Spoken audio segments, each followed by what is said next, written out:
కూటమి ప్రభుత్వంలో గంజాయి విచ్చలవిడిగా చాలా మంది అవుతుందని చెప్పి వైసీపీ వాళ్ళు అంటున్నారు. దీనికి మీ అభిప్రాయం ఏంటి? ఒకటి క్లారిటీగా కూటమి ప్రభుత్వం వచ్చిన తర్వాత ఎక్కడికక్కడ గంజాయిని అరికడతా ఉంది. హోంమంత్రి కాడ నుంచి ముఖ్యమంత్రి వరకు ప్రతి ఒక్కరూ దీనిపైన చర్యలు తీసుకోమని అధికారులను ఆదేశిస్తా ఉన్నారు. గంజాయి ఏలుబడి జరిగిందా అంటే అది వైఎస్ఆర్సీపీ ప్రభుత్వంలో జరిగింది. ఎందుకంటే అతను ఎవడో అనంతబాబు అనుకుంటా, గోదావరి జిల్లాలో రంపచోడవరం ప్రాంతం, అతను ఏజెన్సీ ప్రాంతాల్లో గిరిజనుల్ని వేధించి గంజాయి పండించి ఆ గంజాయిని అమ్మింది ఇతను. ద్వారంపూడి చంద్రశేఖర్ రెడ్డి, అదేవిధంగా సజ్జల రామకృష్ణారెడ్డి, సజ్జల భార్గవరెడ్డి, జగన్మోహన్ రెడ్డి, వీళ్ళ పాత్ర ఉంది గంజాయిలో.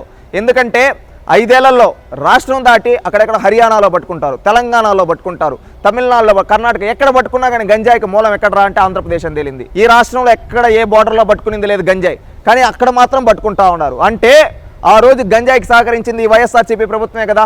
ఆ రోజు గంజాయి ద్వారా కొన్ని లక్షల కోట్లు సంపాదించింది ఈ వైఎస్ఆర్సీపీ నాయకులే కదా. గల్లీ లీడర్ కాడ నుంచి జగన్మోహన్ రెడ్డి వరకు ప్రతి ఒక్కరూ గంజాయిలో భాగస్వామ్యం ఉంది. ఈ రోజు ఆ గంజాయిని అరికడతామని మొన్న రేవంత్ రెడ్డి గారికి, చంద్రబాబు నాయుడు గారికి ఒక మీటింగ్ జరిగింది. ఆ మీటింగ్లో ఈ గంజాయి పైన, అదేవిధంగా ఈ డ్రగ్స్ పైన మనం ఈ 2 ప్రభుత్వాలు కలిసి చర్యలు తీసుకోవాలంటే సాక్షిలో ఆ రోజే ఈ విధంగా రాష్ట్రం పరువు తీయేశారు ఇది అని చెప్పి మాట్లాడుతూ ఉన్నారు.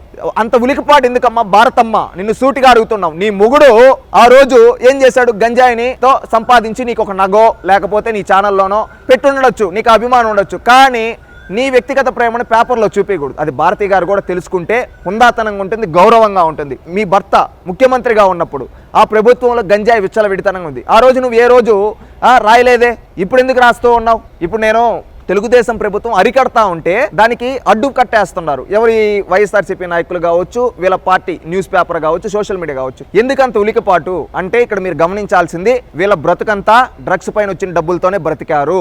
యువతని డ్రగ్స్ కు బానిసలుగా చేసి నిర్వీర్యం చేసి వీళ్ళు ఏలాలనుకున్నారు. ఇక్కడ ఏంటంటే ప్రజలు చైతన్యవంతులై వీళ్ళని ఓడించారు. ఇప్పుడు ఇవన్నీ ఆపేస్తే వీళ్ళకి భవిష్యత్తు లేకుండా పోతుంది. అందుకని దిగజారుడు రాజకీయానికి భారతి గారు కావచ్చు, జగన్మోహన్ రెడ్డి గారు కావచ్చు, వాళ్ళ పార్టీ సోషల్ మీడియా దిగజారిపోయి ఈరోజు తప్పుడు రాతలు రాస్తూ ఉన్నారు.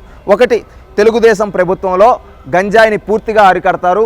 గంజాయి లేని ఆంధ్రప్రదేశ్ని తీర్చిదిద్దుతారు. ఖచ్చితంగా యువతని చైతన్యవంతులను చేసి యువతకి స్కిల్ డెవలప్ ట్రైనింగ్ ఇచ్చి అదేవిధంగా వాళ్ళని ఉన్నత స్థాయిలో చూస్తాం. జగన్మోహన్ రెడ్డి గారు లాగా గంజాయికైతే అడిక్ట్ చేయము అని చెప్పి తెలియజేసుకుంటున్నాం. ఎందుకంటే తెలుగుదేశం పార్టీ లక్ష్యం ఒకటే, సమాజ అభివృద్ధి. సమాజంలో ఎవరైనా పెట్టరేగిపోతూ ఉంటే, ఎవరైనా సంఘ విద్రోహ శక్తులు కావచ్చు, ఈ విధంగా డ్రగ్స్ చేసే వాళ్ళు కావచ్చు, వాళ్ళందరిపైన కఠిన చర్యలు తీసుకొని వాళ్ళు ఎక్కడుండాలో అక్కడ వాళ్ళను ఉంచి వాళ్ళ స్థానం ఏంటో చూపించి రాష్ట్రాన్ని అభివృద్ధి చేసుకుంటూ వెళ్ళడం, అదేవిధంగా ప్రతి ఒక్కరిని ఆదుకోవడం, చేయూతనివ్వడం, రాష్ట్ర అభివృద్ధి కోసం తెలుగుదేశం పార్టీ పనిచేస్తుంది. రాష్ట్రం మేలే తెలుగుదేశం పార్టీ యొక్క లక్ష్యం. చంద్రబాబు నాయుడు గారు లక్ష్యం ఒకటే, ఏంటంటే ఆంధ్రప్రదేశ్ని ఖచ్చితంగా దేశంలో, ప్రపంచంలో నెంబర్ 1 స్థానంగా ఉంచాలి. ఖచ్చితంగా ఇక్కడ యువతని స్కిల్ డెవలప్మెంట్ ద్వారా వాళ్ళని ట్రైనప్ చేసి ఖచ్చితంగా వాళ్ళు ప్రపంచాన్ని శాసించే విధంగా తయారు చేయాలి.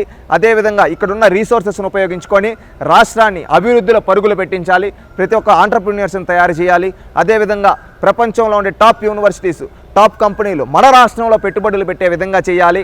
అదేవిధంగా మనకి ఎంతో పెద్ద కోస్టల్ తీరం ఉంది, ఇక్కడ దాన్ని డెవలప్ చేయాలి, పోర్టులను డెవలప్ చేయాలి, అదేవిధంగా మెడికల్ కాలేజీలను డెవలప్ చేయాలి, ఇక్కడ ఉండే ఎడ్యుకేషన్ స్టాండర్డ్స్ని డెవలప్ చేయాలి, టూరిజం డెవలప్ చేయాలి. ఇది మా లక్ష్యం, తెలుగుదేశం పార్టీ లక్ష్యం ఇది. ఈ విధంగా పనిచేస్తాం. అంతేగాని జగన్మోహన్ రెడ్డి గారు లాగా గంజాయి కోసం అయితే తెలుగుదేశం పార్టీ పనిచేయదు. గంజాయిని 100% గంజాయి ఫ్రీ ఆంధ్రప్రదేశ్గా తయారు చేస్తారు వచ్చే 1 సంవత్సరంలో. దానికి తగ్గట్టుగా హోంమంత్రి అనిత గారు కావచ్చు, చంద్రబాబు నాయుడు గారు కావచ్చు, రిమైనింగ్ నేతలందరూ సహకరిస్తారని నేను తెలియజేసుకుంటున్నాను.